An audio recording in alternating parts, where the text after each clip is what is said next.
Everyone else ran for cover. He ran to his gun. The air raid sirens screamed across Midway Atoll like banshees from hell, their wailing cry cutting through the humid Pacific morning on June 4, 1942.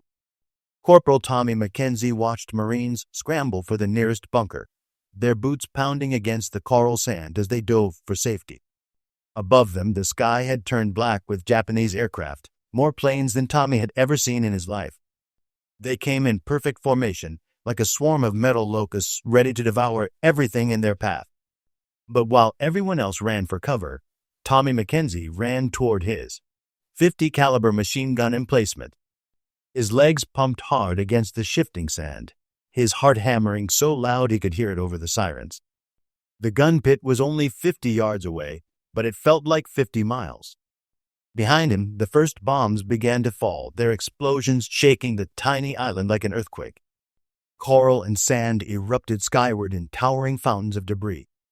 The concussion waves hit him in the back, nearly knocking him flat. "Mackenzie!"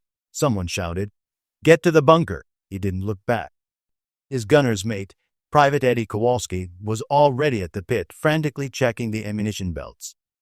Eddie's face was pale as death, but his hands moved with practiced precision. They'd drilled this scenario 100 times, but this wasn't a drill.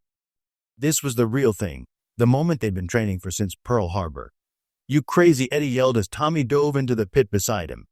"We're about to get pounded into coral dust." Tommy grabbed the gun's spade grips and swung the heavy barrel skyward. The Japanese bombers were coming in at about 14,000 feet, their engines droning like thunder. Behind them, the sky was filled with fighters, sleek Zeros that glinted like silver daggers in the morning sun. It was the most beautiful and terrifying sight Tommy had ever witnessed. "Then let's give them something to remember us by," he said, his voice steady despite the fear clawing at his chest. The first wave of Japanese bombers began their attack run at precisely 0630 hours. Tommy had been on Midway for 3 months, ever since the Marines had reinforced the tiny atoll following intelligence reports of a massive Japanese fleet movement. The island was barely 6 miles across at its widest point, a speck of coral and sand in the vast Pacific. But it was America's speck, and Tommy Mackenzie would be damned if he let the Japanese take it without a fight.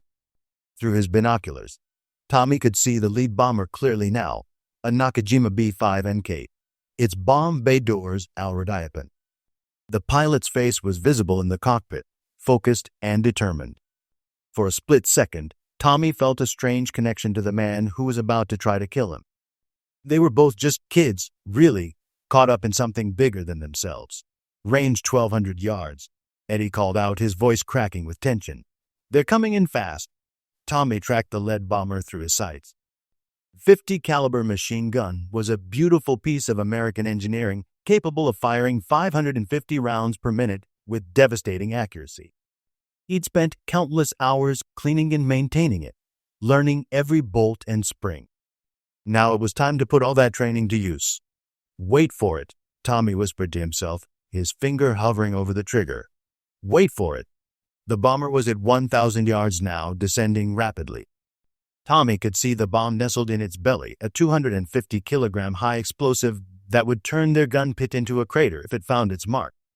All around the island, other anti-aircraft guns were opening up. The sky filled with black puffs of flak, and tracer rounds streaked upward like deadly fireworks. Now, Tommy squeezed the trigger. The gun roared to life, its heavy slugs tearing through the air at 2,900 feet per second. The recoil jolted through Tommy's shoulders, but he held steady, walking his fire toward the approaching bomber. Eddie fed ammunition into the gun with mechanical precision, his hands moving so fast they were almost a blur. The first burst fell short, but Tommy adjusted quickly.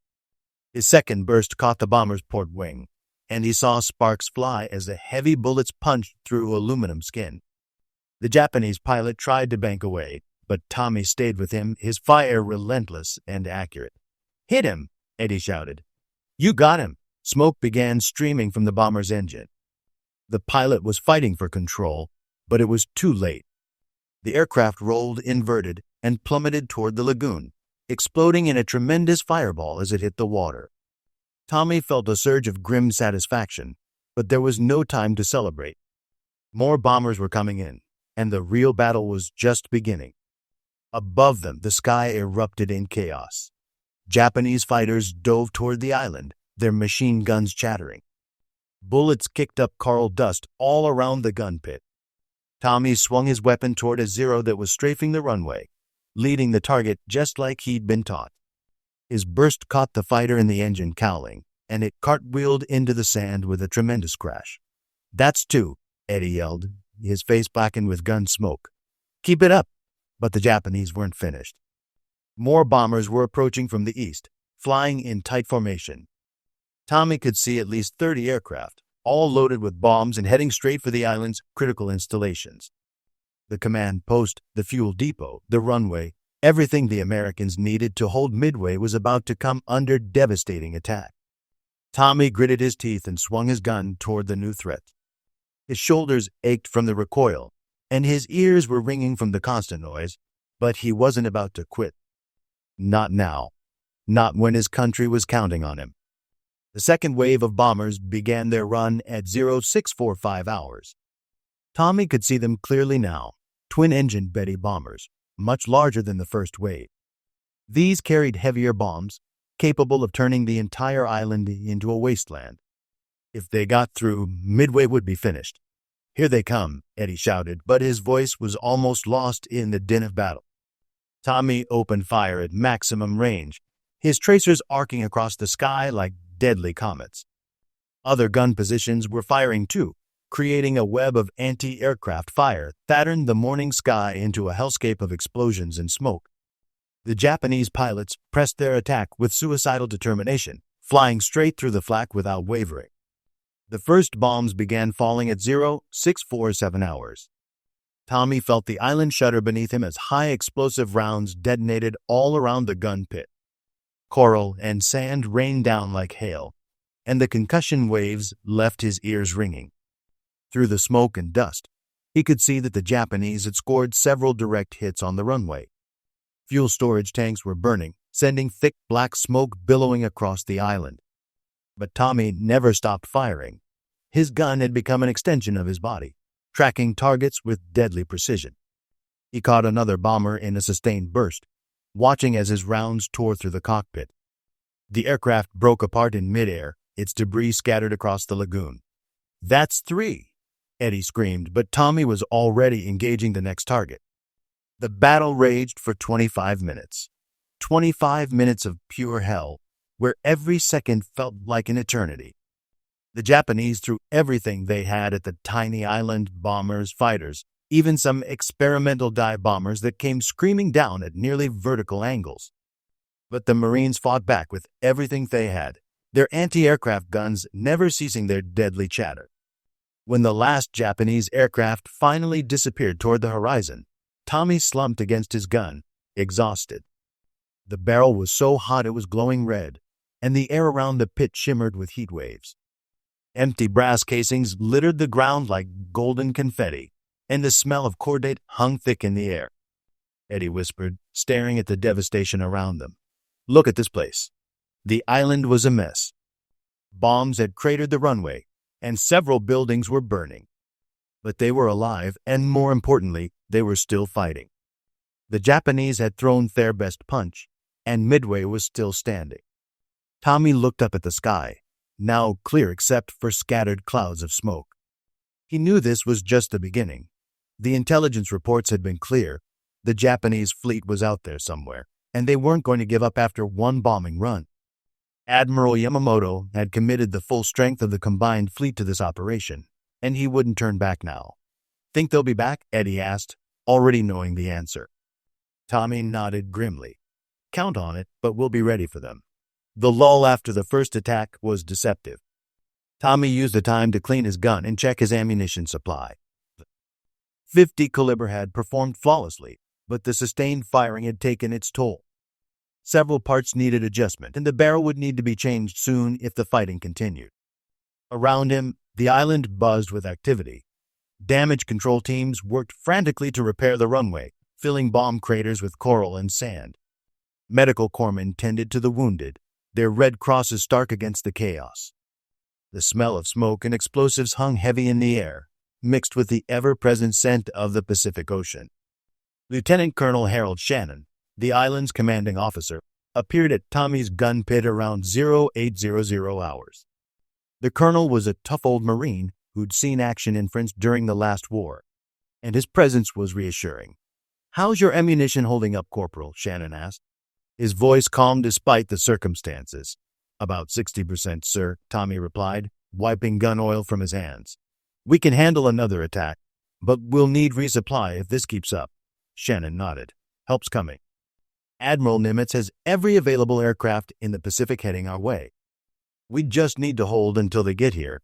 The colonel moved on to check other positions, but his words stuck with Tommy. Help was coming, but when? And would it be enough? The Japanese had committed their entire fleet to this operation, 4 aircraft carriers, dozens of cruisers and destroyers, plus hundreds of the best pilots in the world. It was the largest naval force ever assembled in the Pacific. But Tommy had seen something during the first attack that gave him hope. The Japanese pilots were skilled, but they weren't invincible. Several had made tactical errors, flying predictable patterns that made them easy targets. And their aircraft, while fast and maneuverable, were lightly armored. A few well-placed shots from his .50 caliber could bring down even the fearsome Zero. At 0900 hours, the lookout spotted the second wave. Aircraft bearing 090. The spotter called out, "Looks like dive bombers." Tommy's blood ran cold.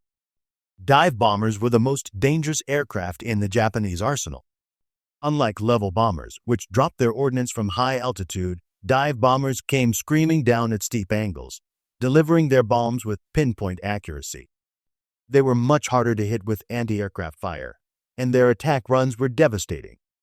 Through his binoculars, Tommy could see them clearly, RHED-3A Val dive bombers, approaching in perfect formation. There were at least 20 of them, accompanied by an equal number of Zero fighters. They were coming in low and fast, using the morning sun to mask their approach.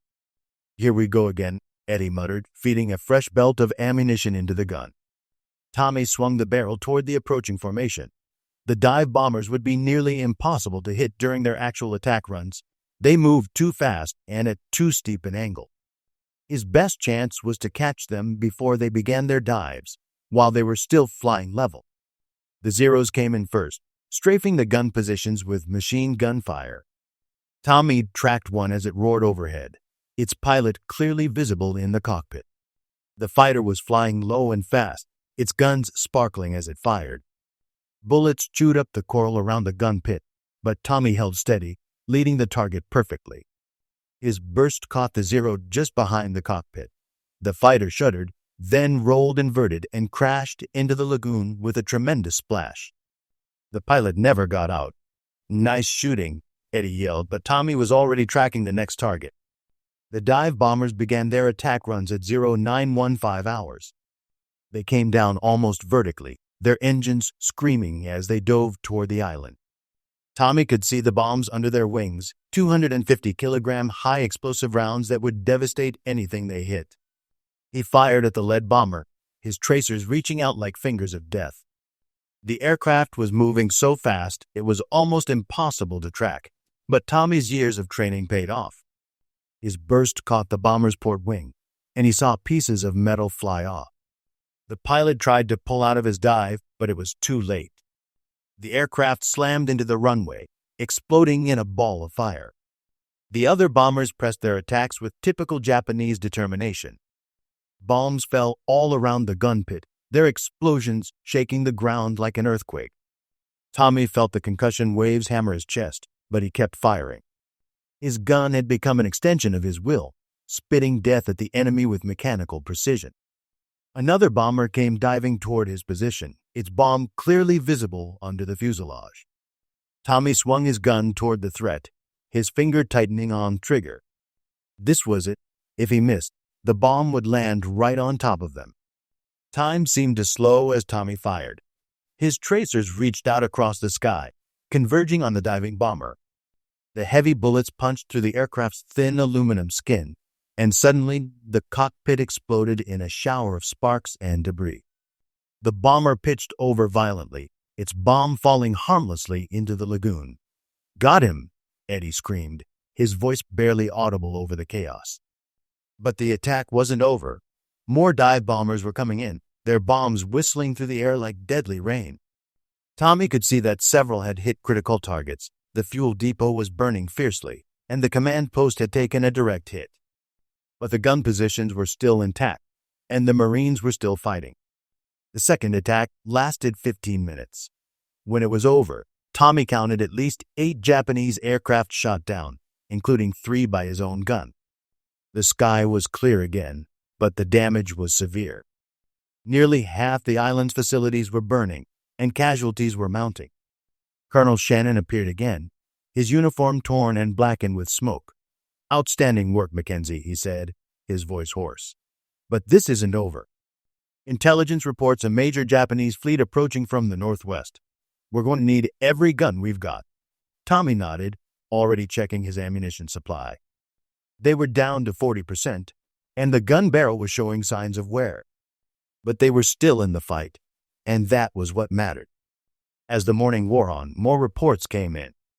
American reconnaissance aircraft had spotted the Japanese fleet, 4 aircraft carriers, 2 battleships, and dozens of escort vessels. It was the largest naval force ever assembled in the Pacific, and it was heading straight for Midway. But help was coming too. Admiral Nimitz had dispatched every available aircraft from Pearl Harbor, and Thakaria's Enterprise and Hornet were racing to intercept the Japanese fleet. The stage was set for the largest naval battle in history, and tiny Midway Atoll would be at the center of it all. Tommy cleaned his gun methodically, preparing for the next attack. He knew the Japanese would be back. They had too much invested in this operation to quit now. And when they came, he would be ready. The third attack came at 11:30 hours, and it was unlike anything Tommy had seen before. The Japanese had committed their reserve aircraft, every bomber, fighter, and dive bomber they could muster. The sky darkened with enemy aircraft, so many that they seemed to blot out the sun. "Mother of God," Eddie whispered, staring at the approaching armada. "There must be 100 of them." Tommy gripped his gun's spade handles tighter. This was it. The Japanese were throwing everything they had at Midway. If the island could survive this attack, they might have a chance. If not, the Pacific would be wide open to Japanese conquest. The attackers came in waves, each one more ferocious than the last. Level bombers at high altitude, dive bombers screaming down from above, and fighters strafing everything that moved. The noise was indescribable, a continuous thunder of engines, explosions, and anti-aircraft fire that seemed to go on forever. Tommy fired until his gun barrel glowed white-hot. He shot down 2 more fighters and damaged at least 3 bombers, but there were always more coming. The Japanese pilots pressed their attacks with suicidal determination, flying through walls of flak without hesitation. But something was different about this attack. The Japanese pilots seemed desperate, almost frantic. They were making mistakes, tactical errors that Tommy had never seen before. Several flew straight and level through his fire, making themselves easy targets. Others broke off their attacks prematurely as if they were running low on fuel. "They're hurting," Tommy realized, shouting over the din of battle. Something's got them spooked. The answer came at 11:45 hours, when the island's radio operator picked up a transmission from the USS Enterprise. The carrier's dive bombers had found the Japanese fleet and were attacking the enemy carriers.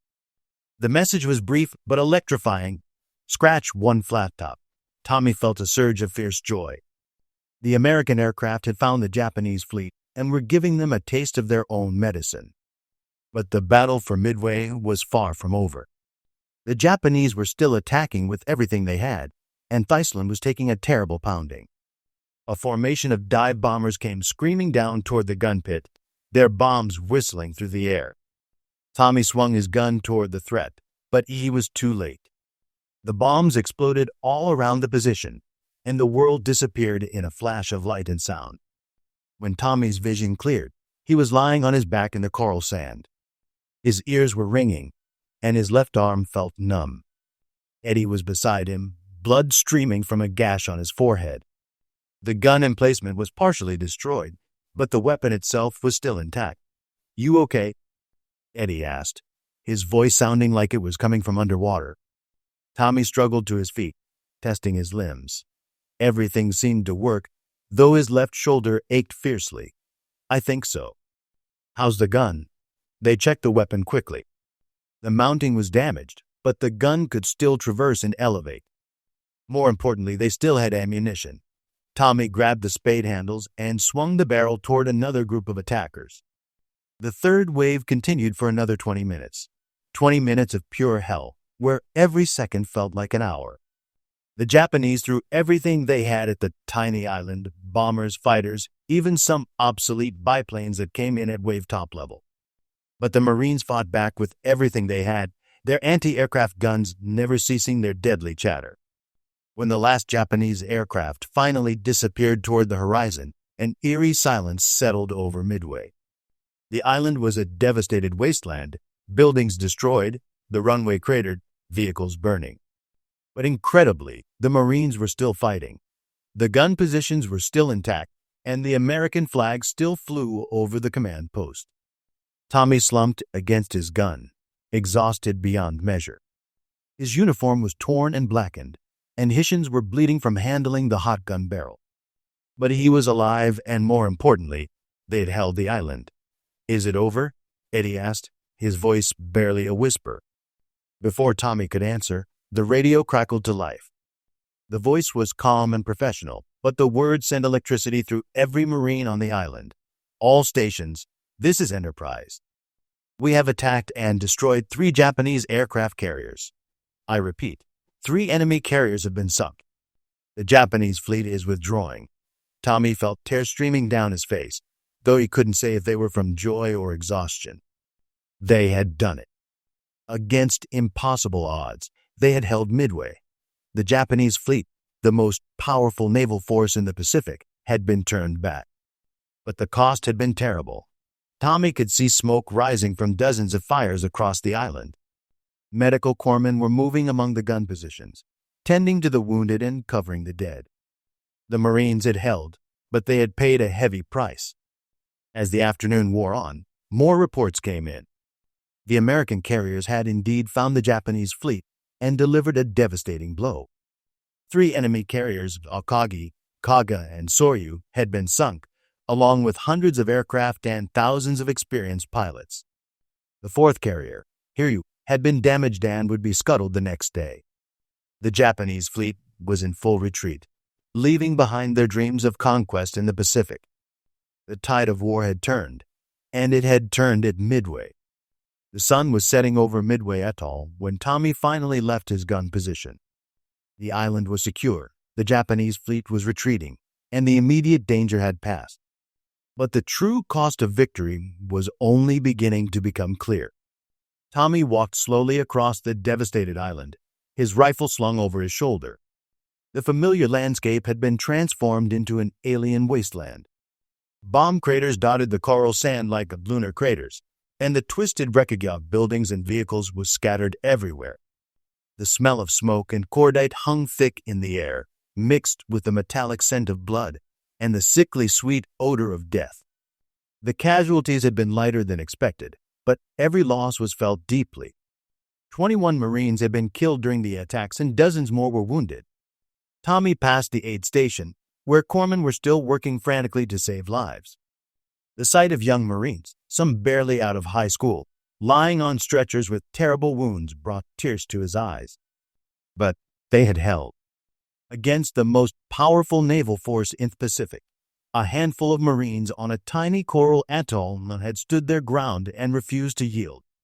The Japanese had thrown everything they had at Midway, and the Marines had thrown it right back. At the command post, now partially destroyed but still functioning, Tommy found Colonel Shannon coordinating the cleanup efforts. The colonel looked exhausted, his uniform torn and stained, but his eyes were bright with pride. "Hell of a job, Mackenzie," Shannon said, shaking Tommy's hand. "Your gun crew accounted for at least 8 enemy aircraft. That's outstanding marksmanship." Tommy nodded, but he felt no pride in the killing. Each Japanese pilot he had shot down was someone's son, maybe someone's father.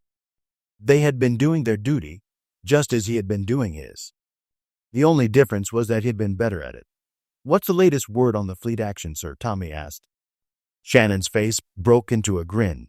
Complete victory. Enterprise and Hornet caught the Japanese carriers with their pants down. The Japs lost 4 carriers, over 300 aircraft, and most of their best pilots. Admiral Yamamoto's fleet is in full retreat. The magnitude of the victory was stunning. The Japanese had lost more than half their carrier strength in a single day, along with hundreds of irreplaceable veteran pilots. The combined fleet, which had seemed invincible just that morning, was now a broken force limping back to Japan. But Tommy knew the war was far from over. The Japanese still had powerful forces scattered across the Pacific, and they would fight with desperate determination now that their backs were against the wall. The victory at Midway had bought America time and initiative, but it would take years of bloody fighting to finish the job. As night fell over the island, Tommy returned to his gun position. The weapon sat silent now, its barrel finally cool after hours of continuous firing. Empty brass casings littered the ground around the pit, each one representing a round fired in defense of freedom. Eddie was already there, cleaning the gun with methodical precision. His head was bandaged, and his hands were wrapped in gauze, but he worked with the same dedication he had shown during the battle. "Think they'll be back?" Eddie asked, just as he had after the first attack. Tommy looked out over the dark Pacific, where the Japanese fleet was somewhere beyond the horizon, licking its wounds. "Not anytime soon," he said. "We hurt them bad today. Real bad." They worked in silence for a while, preparing the gun for whatever might come next. The weapon had served them well during the battle, never jamming or misfiring despite the incredible punishment it had endured. American engineering at its finest, Tommy thought with pride. As they worked, other Marines began gathering around the gun pit.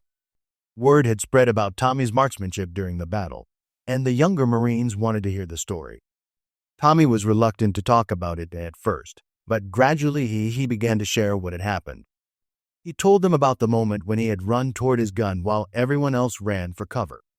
He described the sight of the Japanese bombers approaching in perfect formation, like a swarm of deadly insects. He talked about the fear and adrenaline, the incredible noise and confusion, and the satisfaction of seeing his rounds find their targets. But most importantly, he told them about the price of victory. The young Marines who had died defending their country, the Japanese pilots who had shown incredible courage, even as they tried to destroy everything Tommy held dear. The terrible cost of war, paid in blood and suffering by both sides. "War ain't about glory," Tommy said, his voice soft in the darkness. "It's about doing your duty when everything goes to hell. It's about standing up for what's right, even when you're scared out of your mind. And it's about taking care of the man next to you, no matter what." The Marines listened in silence, absorbing the wisdom of a man who had seen combat and survived. Many of them were new to the Pacific, fresh from training camps in the States. They had yet to face the terrible test of battle, but they would soon enough. As the night wore on, the Marines gradually drifted away to their own positions. Eddie finally finished cleaning the gun and settled back against the coral wall of the pit. Within minutes, he was asleep, exhausted by the day's events. Tommy remained awake, staring out at the dark ocean. Somewhere out there, the Japanese fleet was retreating, its dreams of conquest shattered. But Tommy knew they would be back in one form or another. The war was far from over, and there would be many more battles before peace returned to the Pacific. But tonight, Midway was secure. The stars and stripes still flew over the island, and American Marines still stood guard at their posts. The tide of war had turned, and it had turned because ordinary men had done extraordinary things when their country needed them most. Tommy thought about the letter he would write to his parents back in Iowa. How could he possibly describe what had happened here? How could he explain the fear and courage, the horror and pride, the terrible cost of freedom? Some things could only be understood by those who had lived them. As dawn approached, Tommy finally allowed himself to sleep. But even in his dreams, he could hear the roar of aircraft engines and the chatter of machine guns. The sounds of war would stay with him forever, a reminder of the day when a few good men had stood against the darkness and refused to yield. The Battle of Midway was over, but its consequences would echo through history. The Japanese Empire's expansion had been halted, and the long road to Tokyo had begun. It would be a bloody road, filled with sacrifice and suffering, but it would lead ultimately to victory and peace. And it had all started on a tiny coral atoll in the middle of the Pacific, where a young Marine named Tommy Mackenzie had run toward his gun while everyone else ran for cover. In that moment of courage, the fate of the Pacific had been decided. The tide of war had turned, and America had taken its first step toward ultimate victory. The guns of Midway had spoken, and the world would never be the same.